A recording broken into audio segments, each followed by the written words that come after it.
Orang miskin itu kalau ngamal itu dramatis. Betul. Jadi makanya kenapa Nabi suka orang miskin. Saya pernah ditanya, saya ini punya teman yang kaya raya.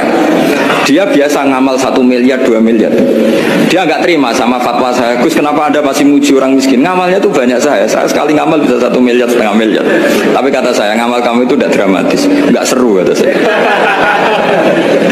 Terus dia tanya, kok bisa Gus? Dia orang kaya, paling ngamal 1 miliar untuk bangun masjid, 1 miliar, setengah miliar bangun pondok, setengah miliar. Tapi kalau orang miskin, misalnya tukang beca, orang miskin kan pasti kawannya orang miskin. Kan nggak mungkin orang miskin utang Abu Rizal Bakri, utang Yusuf Kala, kan nggak mungkin. Kenal saja enggak. Orang miskin kan utangnya sesama orang miskin. Itu pasti itu kan hukum sosial ya.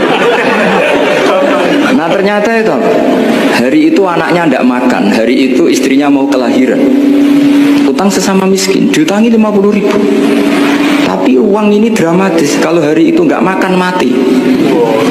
Artinya apa? Ada orang amal 1 miliar untuk bangunan, kadang aksesoris, yang satu ngutangi 50.000 tapi taruhannya nyawa.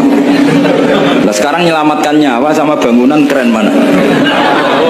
Maka berbahagialah orang miskin, karena komunitas mereka ini utang piutang urusan apa? Nyawa. Jadi ini lebih dramatis ya, lebih dramatis, lebih keren. Makanya utang piutang orang miskin itu paling diabadikan Quran karena lebih keren, lebih keren. Karena nyawa apa? Loh, saya ini kan termasuk kecil sudah kiai agak keren, sudah kiai agak mapan. Itu kalau orang-orang kaya nawarin saya paling Gus nggak ganti mobil, nggak ganti aksesoris mobil itu nggak keren. Al-Nadikan tetap ngamal pun tidak keren. Tapi kalau orang miskin, saya sering kan dengar cerita mereka orang itu ngeri. Kayak cerita yang diabadikan Quran itu, wa yusiruna ala anfusihim wa kana bihim khassas. Itu Nabi mengumumkan saya punya tamu tapi hari ini saya tidak bisa hormat tamu.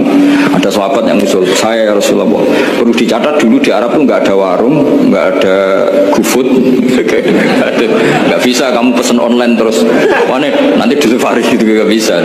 Nah terus akhirnya datang ke rumahnya, datang istri saya ada makanan, tidak ada hanya untuk jatahnya bayi. Terus ya sudah, bayinya kamu tidurkan supaya jatah itu dimakan tamunya Rasulullah. Sehingga pagi-pagi dia datang ke Nabi, kamu punya amal apa? Sehingga tadi malam ada ayat wa yusiruna ala anfusihim wa kana bihim khassas. Mereka mengalahkan kepentingan dirinya sendiri meskipun punya kepentingan sendiri demi tamu tadi.